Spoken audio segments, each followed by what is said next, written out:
아멘. 하나님 말씀 같이 봉독하시겠습니다.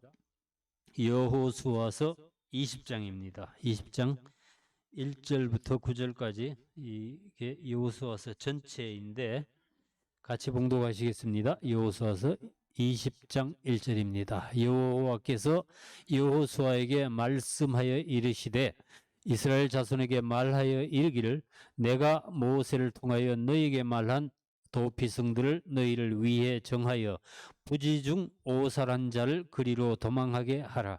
이는 너희 중 피해 보수자를 피할 곳이니라.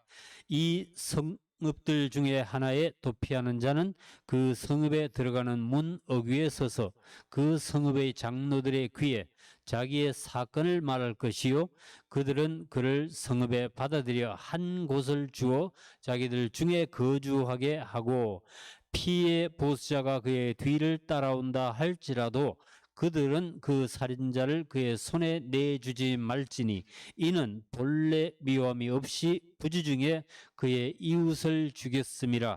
그 살인자는 회중 앞에 서서 재판을 받기까지 또는 그 당시 대제사장이 죽기까지 그 성읍에 거주하다가 그 후에 그 살인자는 그 성읍 곧 자기가 도망하여 나온 자기 성읍 자기 집으로 돌아갈지니라 하시니라. 이에 그들이 납달리의 산지 갈릴리 게데스와 에브라임 산지의 세겜과 유다 산지의 기럇 알바 곧 헤브론과 여리고 동쪽 요단 저쪽 르우벤 지파 중에서 평지 광야의 벳셀과 갓 지파 중에서 길르앗 라목과 므낫세 지파 중에서 바산 골란을 구별하였으니 이는 곧 이스라엘 모든 자손과 그들 중에 거류하는 거류민을 위하여 선정된 성읍들로서 누구든지 부지 중에 살인한 자가 그리로 도망하여 그가 회중 앞에 설 때까지 피해 보수자의 손에 죽지 아니하게 하기 위함이라. 아멘.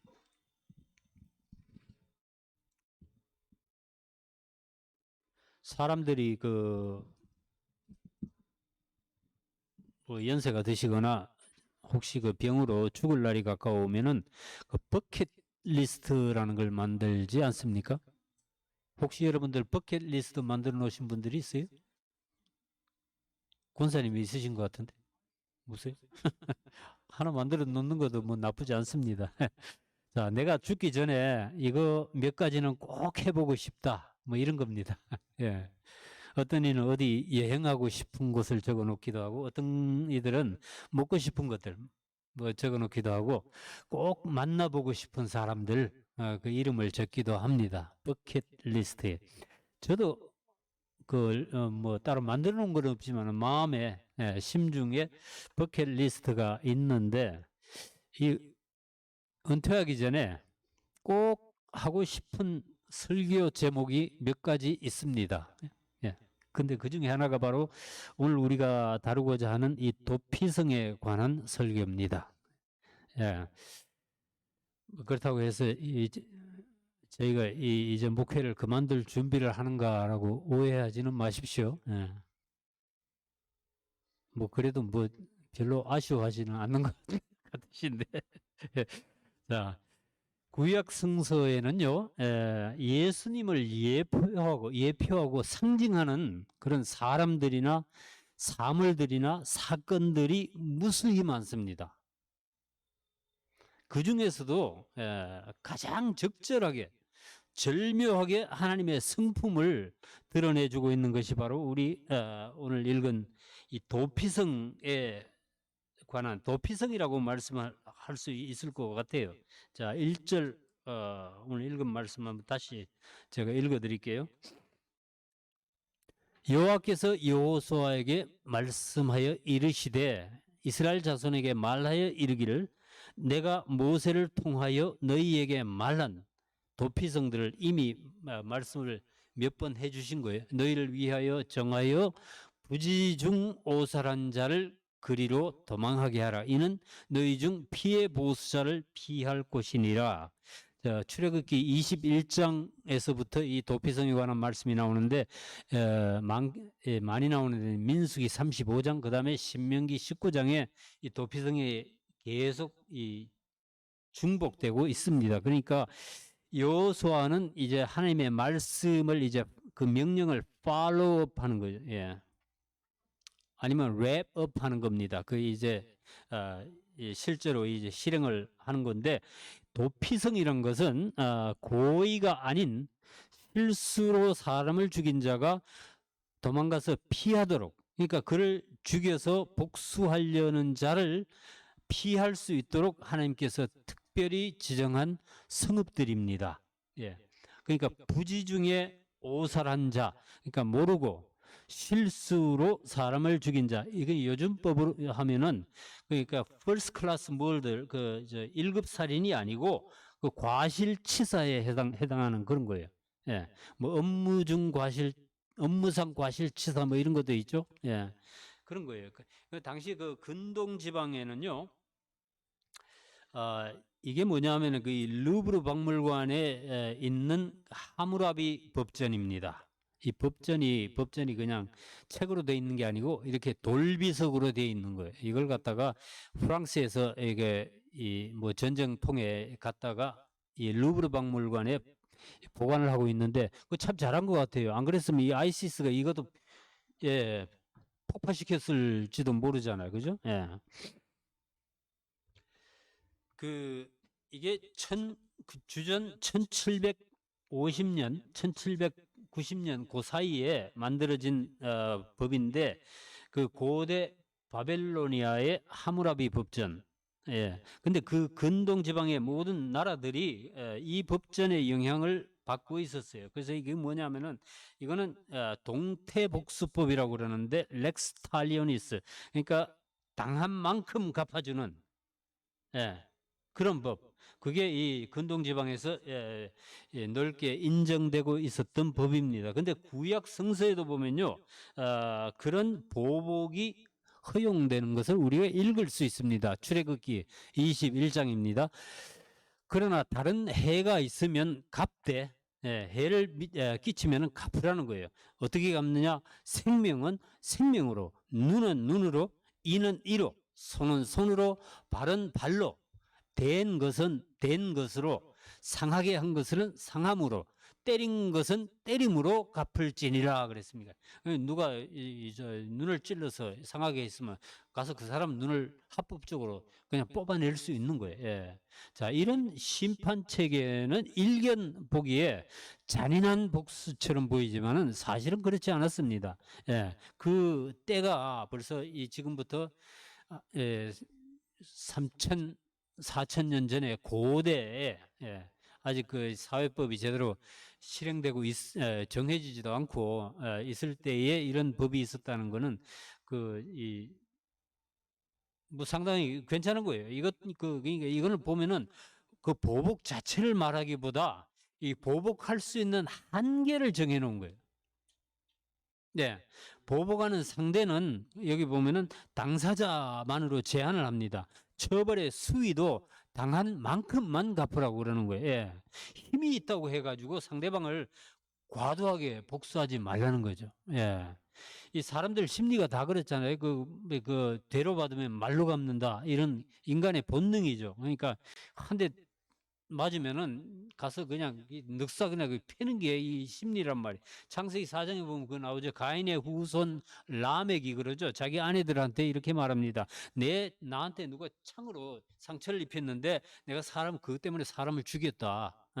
그리고 나를 누가 상처를 입혀가지고 내가 소년을 죽였다. 이렇게 기록을 하고 있는데 그 자랑하는 거예요. 그렇게. 그러니까 그러한 복수의 그 악순환, 그 복수의 증폭을 끊기 위해서 이런 동태복수, 똑같은 그만큼만 복수할 수 있도록 이렇게 허락한 거, 이게 절대로 미개한 법이 아니었다는 거 우리가 알 수 있습니다. 자, 법이란 것은 역사적으로 보면은 이 권력자의 통치 수단으로 이용되고 남용되어 왔습니다. 조선시대에는 누가 역적죄를 범하면 어떻게 했어요? 아예 삼족을 멸해요. 삼족이 뭐예요? 친가, 처가, 외가. 삼족을 완전히 그냥 싹 쓸어버리는, 다 죽여버리는 그런 법이 있었습니다. 예. 요즘 현대법도 그러잖아요. 뭐 법 체계가 많이 발전했지만은 아직도 뉴스에 나오는 거 보면은 유전, 무죄, 무전, 유죄 뭐 그런 어떤 뭐 고무줄 잣대 뭐 이런 말들만 이런 식으로 현대법도 조롱받고 있는데 이 정도면 괜찮은 거예요, 사실은. 예. 레미제라블 이 영화 보시면 장발장이 그 굶주리는 조카들을 위해서 빵 한 조각을 훔친 죄로 19년을 감옥살이를 합니다. 예. 감옥에서 노역을 하죠. 예. 반면에 무고한 시민을 죽이고 정권을 잡은 그 전두환이 같은 이는 아직도 잘 살고 있는. 이게 참 이해가 안 되는 거예요. 예. 한국의 그 해방 후에는 뭐 연좌제라는 법이 있었죠. 예. 2년법이죠. 그죠? 예. 가족이나 친척 중에 누가 좌익이나 공산주의 활동을 한 사람이 있으면은 온 가족이 취직도 못하고 가는 데마다 따돌림 받고 불이익을 받았다. 기억나세요? 그 옛날에는 거기 그 다 호적에 그런 게 나오도록 돼 있었어요. 예. 그런 왜곡된 법 적용을 비교를 하면은 이 성경의 동태복수법은 오히려 인권을 존중하는 법입니다. 예. 하나님의 그 생명 존중, 그 다음에 약자를 보호하는 사상이 이 법에 담겨 있는 거예요. 예. 신분이 높다고, 힘이 있다고, 권력이 있다고 해서 면책 사유가 주어지지도 않았습니다. 눈에는 눈, 이에는 이, 당한 만큼은 보복할 수 있도록 한 게. 그러니까 그렇게 당할 거니까 내가 어떻게 못하죠. 그렇게 내 눈 뽑힐 각오를 하지 않고는 남은 눈을 갖다가 치지 못한다는 거예요. 예. 자, 하나님께서 이렇게 도피성을 지정하신 이유도 그런 맥락에서 이해하시면 좋아요. 사회적 약자를 보호하고 억울하게 사람이 죽는 일이 없도록 하여서 이 사회 정의를 세우시기 위해서였습니다. 이 동태복수법에 따르면은 사람을 죽인 자는 합법적으로 죽일 수 있었어요. 예. 성경에도 보면 두세 사람의 증인만 있으면 사람을 돌로 쳐 죽일 수 있다고 그랬죠. 예. 이 비근한 예로 이스라엘 왕국, 그 북이스라엘 왕국의 아주 악한 왕 아합, 예, 아합의 아내 이세벨이 그랬습니다. 제스벨. 아니 보니까 남편 그 아합이 왕이 하루는 끙끙 앓고 밥도 안 먹고 누워 있는 거예요. 왜 그런지 하고 이세벨이 물어보니까 이렇게 대답해. 저 이스라엘 사람 나봇이 소유한 그 포도원이 내가 너무 가지고 싶은데 이 사람이 안 주겠다는 거. 그래서 알아 누웠다는 거예요. 그래서 이세벨이 혀를 찹니다. 야, 그래서요. 어떻게 이스라엘 왕으로 행세를 하겠어? 이러고는 이세벨이 그 도시의 장로들한테 편지를 써서 보냅니다. 여러분은 금식을 선포하고 주민들을 한자리에 모아놓고 나봇을 아주 높은 곳에 앉히시오. 그리고 깡패 두 사람을 불러다가 앞에 내세워서 나봇이 하나님과 왕을 저주했다고 증언하게 하시오. 그런 다음에 그를 성 밖으로 끌어내어 돌로 쳐 죽이시오. 그들이 어떻게 하겠어요? 왕의 명령인데 이세벨의 지시에 따라 나봇을 죽였습니다. 이세벨이 그러니까 성경의 그 법을 기록된 법을 악용한 거죠.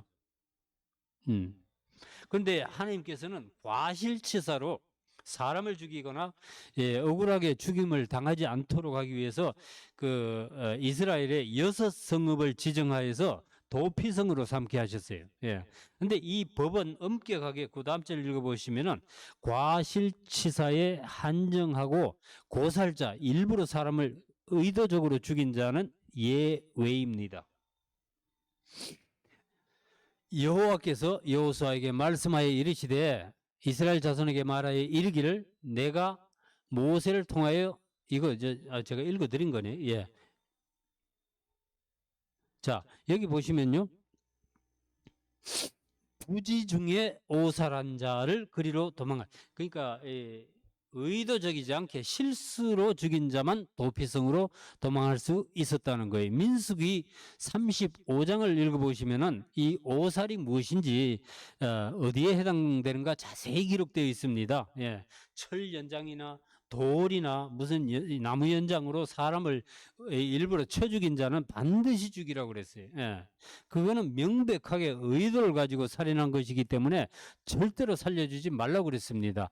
그렇게 함으로써 이스라엘에서 악을 제거하라는 것이 하나님의 뜻이었습니다. 만약에 도끼로 나무를 자르다가 도끼 날이 푹 빠져가지고 옆에 있던 사람을 쳐서 죽였다면 그거는 오살이죠. 예. 죽일 의도가 없이 실수로 사람을 죽인 것이니까. 그런데 문제는 그런 케이스에도 이 죽은 자의 식구들이 찾아와서 그를 죽여버리면은 할 말이 없는 거예요. 예. 비록 그가 일부러 죽이지는 않았지만은 죽은 사람들은 그 뭐 눈에 보이는 게 있겠어요. 갑자기 남편이나 아버지가 죽었으면은 그 가만히 두지 않겠죠. 무조건 뭐 찾아가서 죽이려고 그러겠지. 이렇게 부지중에 사람을 죽인 자가 죽은 이의 그 식구들에게 맞아 죽기 전에 얼른 도망가서 숨을 수 있게 했는데 그게 바로 도피성이란 거예요. 예. 이 사람이 죽으면 그러지 않겠어요? 식구들이 모여서 회의를 해가지고 이제 누가 가서 그 살인자를 죽일지를 결정을 합니다. 주로 가까운 식구나 형제가 하고 더러는 이렇게 킬러를 사가지고 청부살인을 하기도 했대요. 그런데 그거는 합법이 없습니다. 이게 여기서 말하는 피해 보수자예요. 예, 이 피해 보수자란 말이 히브리어로는요 그 유명한 단어 고엘입니다. 고엘 기억하세요? 예, 루키에서는 그 보아스가 나오미 가족의 고엘이 되죠.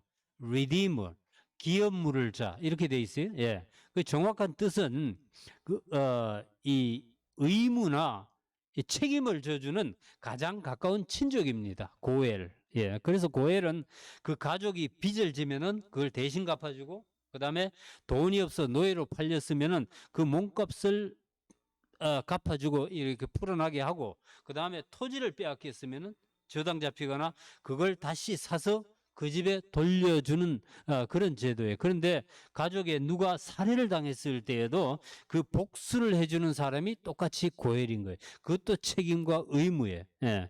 그 친족으로서의 의무를 그가 대신 해 주었기 때문이죠. 예.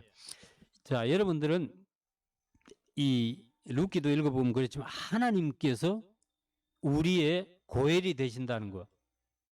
예, 그 나중에 한번 제가 다시 한번 이 말씀을 가지고 이 메시지를 준비할 수 있기를 기대하는데, 자, 해마다 4월이 오면 우리가 머리에 떠오르는 것들이 있죠. 유명한 그림, 사진. 지금부터 한 7년 전입니다. 7년 전인 2014년 4월 16일 이 한국에서 세월호 침몰 사고가 있었죠. 그러니까 이번 주에 되죠? 금요일인가요? 4월 16일 7년 전 그 사고로 한 300여 명이 사망했는데, 안타깝게도 거의가 제주도로 수학여행을 가던 고등학생들과 교사들이었습니다. 뭐 이런 선박 사고야 언제든지 일어날 수 있는 일이지만은, 특별히 이 사건이 세계적인 관심을 끌고 또 한국의 그 정권 교체가 된 계기가 된 그 이유는 이 사건의 책임 공방 때문이었습니다. 이런 초대형 사고가 터졌는데도 아무도 책임을 지는 자가 없었다는 거예요. 예. 대통령이란 분은 뭐 나와서 자다가 나와서 헛소리를 하고 있고 그러다 쫓겨났지만, 특별히 이 선박의 운항 책임자였던 선장, 예, 이 선장은 승객들한테는 나오지 말고 꼼짝 말고 객실 안에 있으라고 방송을 해놓고는 지하고 승무원들만 맨 먼저 그냥 선박을 버리고 탈출하는 그런 파렴치한 짓을 해서 국민의 지탄을 받았습니다. 이런 걸 우리가 업무상 과실치사라고 볼 것인가, 아니면은 1급 살인으로 볼 것인가. 아마 그가 재판을 받고 지금은 복역 중이겠지만은 그 제목이 무엇인지 전 사실 궁금해요. 찾아보면 알겠지만은. 예. 사실은 지금 그 선장한테는 감옥이 훨씬 안전한 곳이에요. 안 그러겠어요? 만약에 그가 풀려난다면은 아마 그의 목숨을 노리는 사람들이 엄청나게 많을 거예요. 예. 비록 그가 죽을 죄를 지었지만은 지금 그 선장에게 감옥은 도피성과 같은 곳이죠. 예. 그 하무라비 법만 유행하던 당시에 이 하나님께서 이런 도피성이라는 법을 제정하셨다는 것은 사실 놀라운 일입니다. 이 말씀을 저는 읽으면서 하나님께서 얼마나 세상을 사랑하시고 이 생명을 귀하게 여기시는지 아주 강렬한 그런 인상을 받았습니다. 하나님께서 이스라엘에 지정하신 그 도피성의 지도를 보시면요.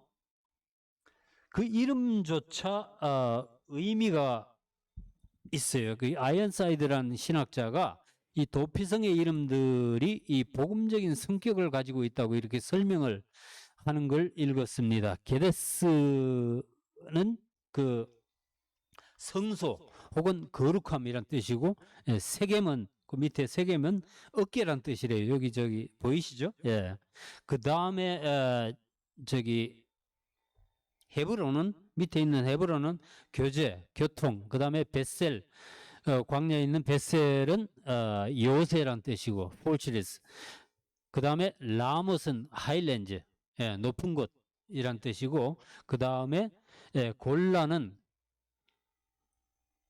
곤란한 곳이 아니고 기쁨이나 환희를 뜻한다고 그럽니다. 그러니까 실제로 예수님이 우리의 성소가 되시죠. 요한복음에서 그렇게 말씀을 하셨잖아요. 내가 내 몸이 성소라. 성소, 자기 몸을 가르쳐서 그런 말씀을 하셨고, 이사야 9장에 보면은 이 예수님께서 정사를 어깨에 메셨다고 그랬죠. 그 다음에 뭐예요? 헤브론. 예수님께서 우리를 하나님과 사귐을 갖게 해주시는 분이시죠. 그 다음에 그거는 바울 서신에 수없이 나옵니다. 그 다음에 시편 91편 보면은 이 주님은 신자들의 피할 요새라 그러셨습니다. 그 다음에 에베소 2장 6절에 보면은 우리를 이미 높은 곳에 앉히셨다고 그랬죠. 길앗 라못. 그 다음에 바산골란, 기쁨이란 말은 그 로마서 15장에 나옵니다. 자, 그렇기 때문에 예수 그리스도께서 우리의 참된 도피성이라는 말이죠. 예수님이 우리의 도피성이에요. 오늘도 우리가 찬양했잖아요. 우리 리키 목사님이 저하고 꼭 그 설교를 훔쳐보신 것처럼 사실 먼저 보내셨거든요. 하나님은 우리의 피난처가 되시며 환난 중에 우리의 힘과 도움이시라. 자, 이 도피성의 특징을 보시면은 첫째로는 이 지역적으로 잘 안배되어 있습니다. 이게 절대로 인구 비례로 지정되지 않았다는 것.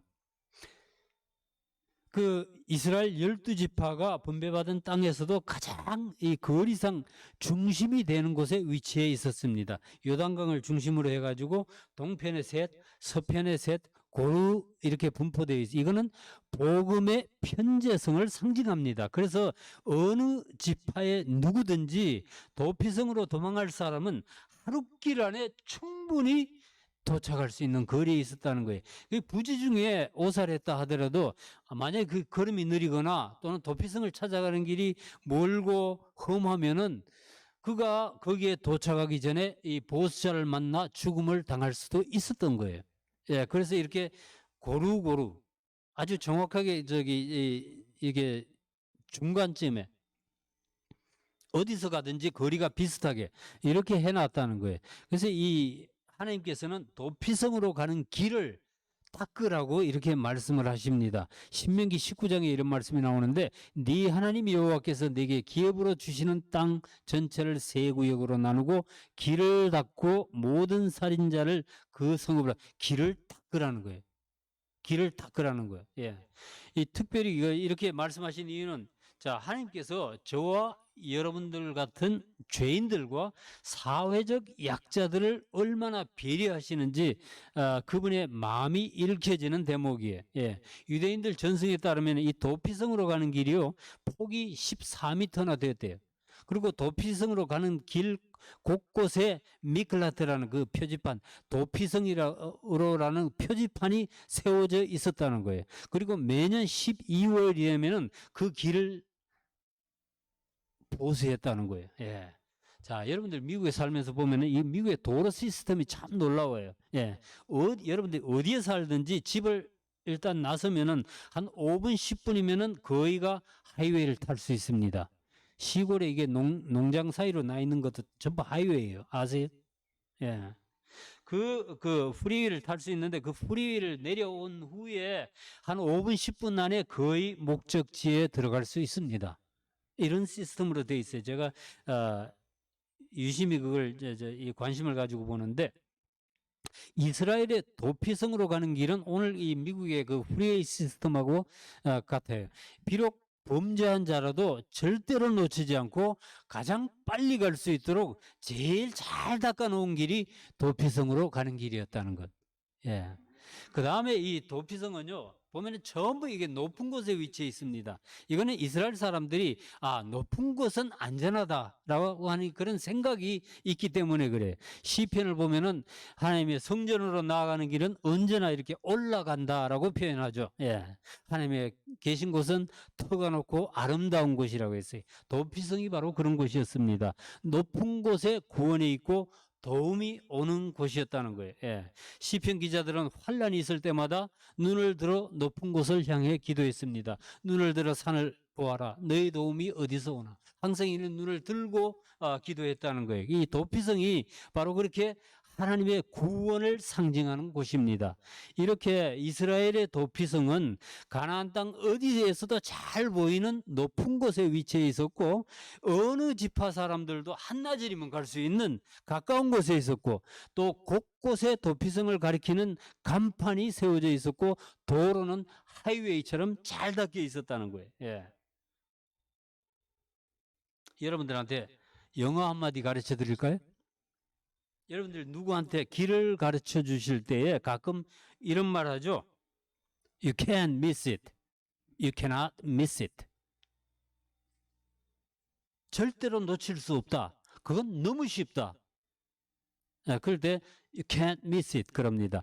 마음만 있으면 누구나 갈 수 있다. 절대로 그것을 못 찾거나 놓치거나 지나칠 수 없다.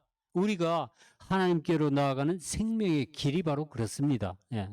너무 쉽습니다. 눈만 들면은 교회 십자가가 보이고 유튜브만 열면은 복음 설교가 막 쏟아져 나와요. 예. 교회가 뭐 돈 달라고 그럽니까? 와서 노력 봉사를 하라고 그럽니까? 그런 거 없잖아요. 예. 그저 누구든지 살고 싶은 사람은 나와서 구원을 받고 돈 없는 자도 오라 너희는 와서 사 먹되 값도 없이 포도주와 절절 사라 이라고 주님이 초청하지 않았어요? 예. 근데 이 가만히 생각해 보면 우리가 다 그런 도피성이 필요한 오살자들입니다. 우리가 날마다 연약해서 죄에 빠지지 않아요? 예. 그게 오사라는 거예요. 예. 하나님의 법을 몰라서가 아니라 우리의 믿음이 부족해서 알면서도 짓는 죄가 더 많습니다. 우리는 욕심에 끌려서 죄를 짓기도 하고 분을 참지 못해서 형제자매에게 욕을 하기도 합니다. 우리가 절제하지 못해서 말로 이웃이나 형제를 오살하는 일이 너무나 많아요. 예수님 뭐라 그랬어요? 마태복음 5장에 안 넘어가죠? 나는 너희에게 이르노니 형제에게 노하는 자마다 심판을 받게 되고 형제를 대하여 라가라 이 머저리다 바보다 하는 자는 공회에 잡혀가게 되고 미련한 놈이라 하는 자는 지옥불에 들어가게 되리라. 전부가 이 말로 인한 범죄입니다. 우리가 사실 말로 가장 가까운 식구들이나 이웃에 얼마나 이게 상처를 주고 원수 지는지 이게 전부 오살하는 거예요. 오살입니다. 여러분들 오해하지 마세요. 오살이라고 오씨가 사람을 죽여서 오살이 아니고, 왜 웃어요? 듣고 보니까 정말 그런 것 같아요. 자, 우리가 연약해서 날마다 죄를 범하고 오살하는 자가 되지만은 우리한테는 회복하는 길이 있습니다. 그런 우리를 위해서 하나님께서 예비해 두신 도피성이 바로 예수님이라는 거예요. 예.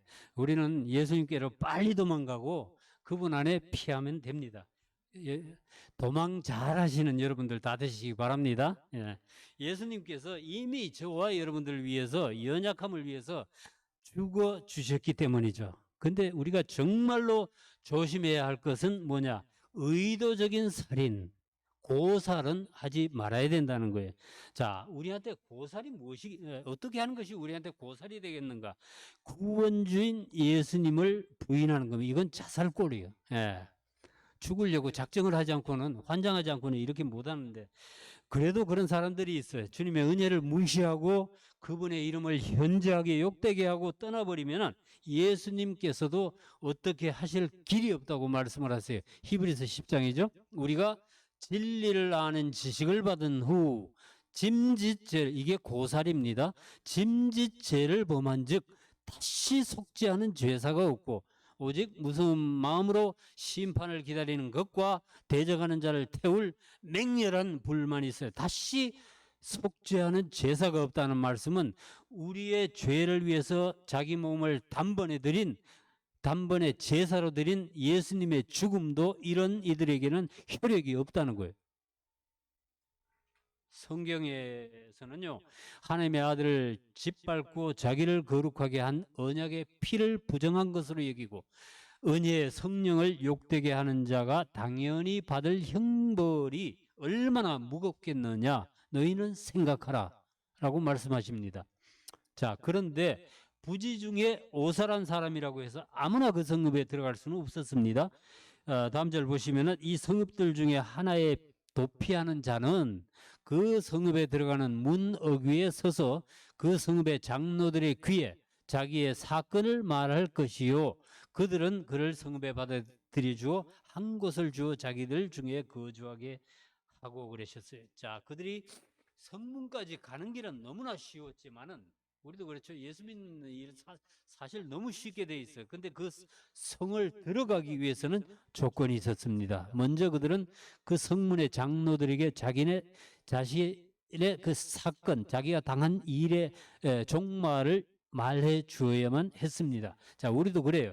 예수님께서 저와 여러분들의 죄값을 대신 갚아 주셨지만은 우리가 우리 죄를 용서받기 위해서는 먼저 우리의 죄를 회개해야만 합니다.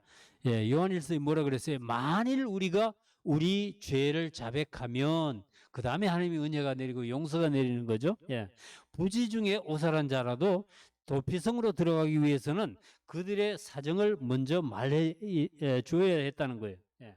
자, 회개 잘하시는 여러분들 되시기 바랍니다. 예. 근데 그 다음 말씀이 참 놀라워요.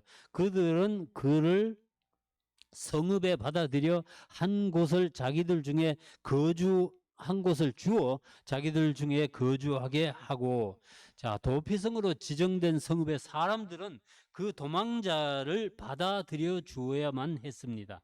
사실은 그게 절대로 쉬운 일이 아니에요. 한번 생각해 보세요. 예. 이스라엘 모든 지파에서 살인한 자들이 아직 그게 뭐 완전히 판명 난 것도 아니잖아요. 모두가 그 성으로 몰려올 것인데 그들을 받아들이고 거처를 정해주고 자기들과 함께 살도록 해줘야 된다는 거.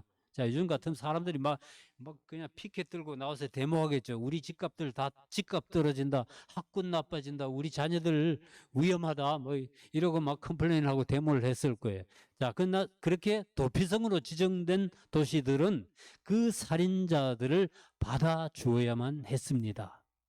이게 오늘날 우리 교회예요. 예. 살인자라는 이유로 그들을 내칠 수 없었어요. 예.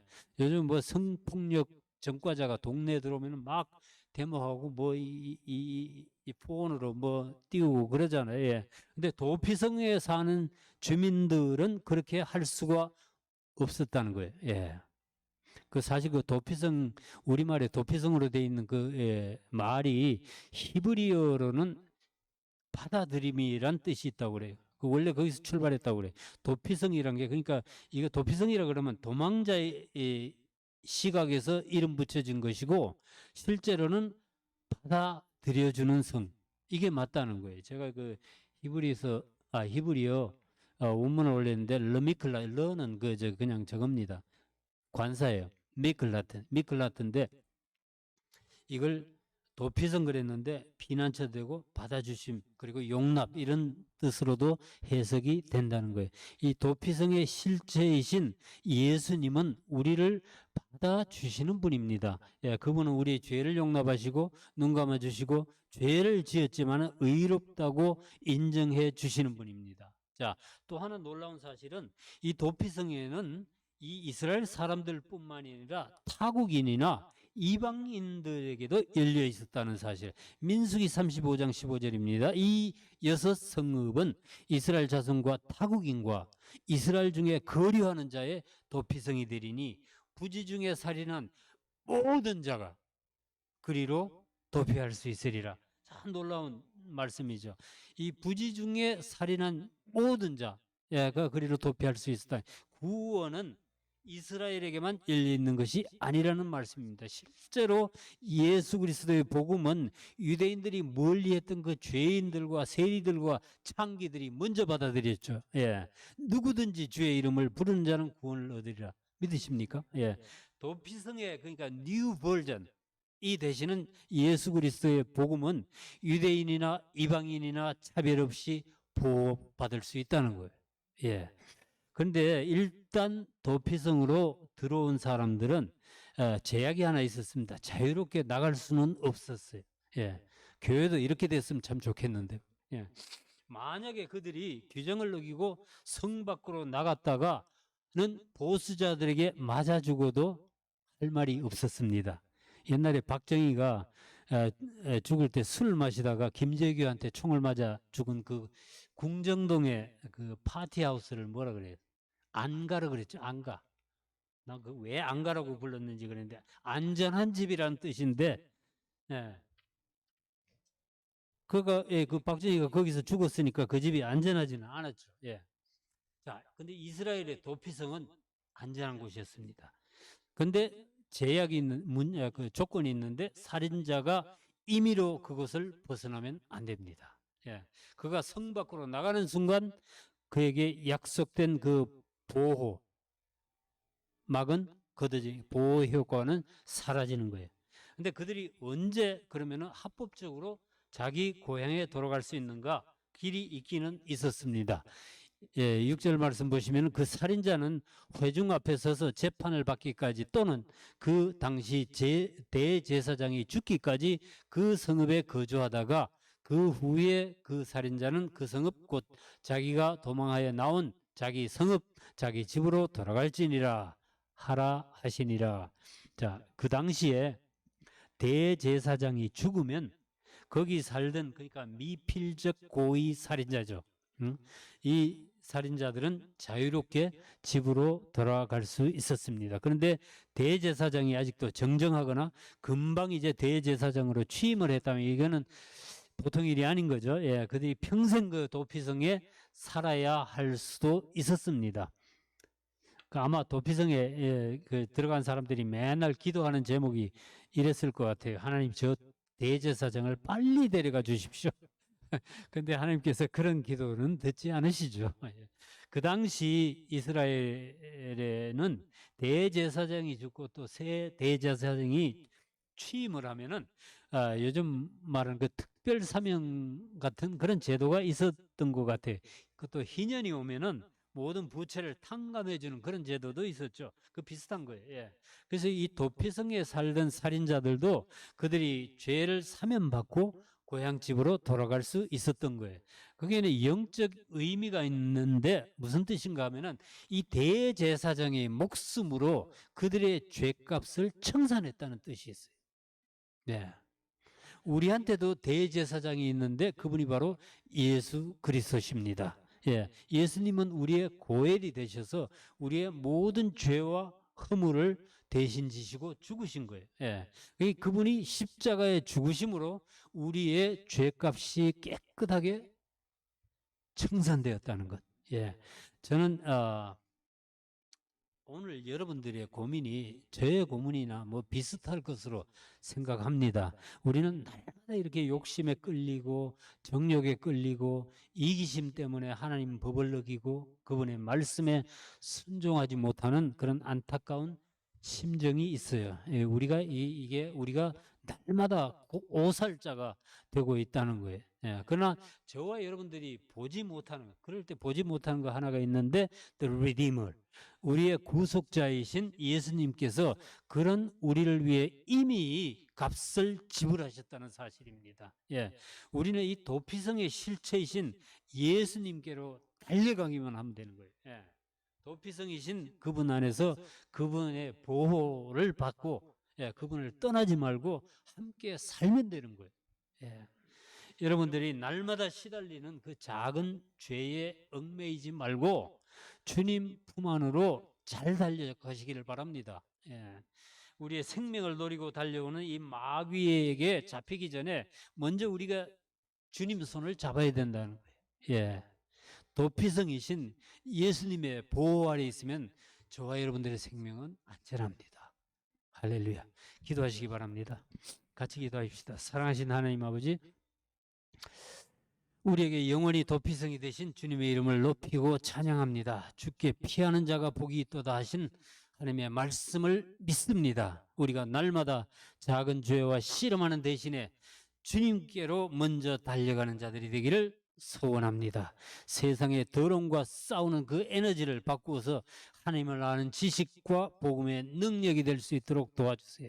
하나님의 말씀에서 거룩함과 기쁨을 찾고 즐거워하는 저희들이 될 수 있게 도와주시기를 원합니다. 우리가 악을 악으로 갚지 않게 도와주시고 주님 원수 갚는 것을 주님께 온전히 맡길 수 있도록 도와주시기를 원합니다. 주님 우리 가운데 미움이나 원망이나 불평이 일어나지 않도록 도와주시고 이웃을 향한 사랑과 용서와 받아들임과 섬김의 영을 우리 교회에 부어주시기를 원하고 기도합니다. 주님 우리의 매일 주고받는 말을 순화시켜서 정결하게 해주세요. 우리가 무심한 말로 가족에게 또 이웃에게 상처를 입히는 그런 일들이 없도록 이제는 도와주시기를 원합니다. 대신 우리가 이웃을 일으키고 용기를 주고 격려하여 주님의 사랑이 전달될 수 있는 통로가 되기를 원합니다.